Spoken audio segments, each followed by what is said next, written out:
നെയ്യാറ്റിൻകര ഗോപൻ സ്വാമിയുടെ വാർത്ത എല്ലാവരും കേട്ടോണ്ടിരിക്കുകയാണല്ലോ. ഞെട്ടിപ്പിക്കുന്ന കുറച്ച് കാര്യങ്ങൾ കൂടിയുണ്ട്. ഈ പറയുന്ന മനുഷ്യനുണ്ടല്ലോ, ഈ ഗോപൻ സ്വാമി ആകുന്നതിന് മുന്നേ ചുമട്ടുതൊഴിലാളിയായിരുന്നു.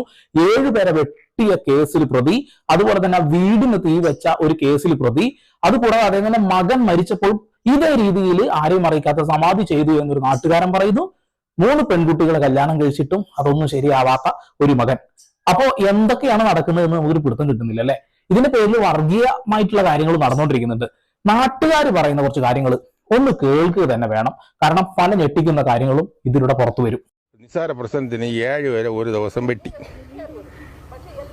ഒരു സ്ത്രീയെ അടക്കം 7 പേരെ വെട്ടി.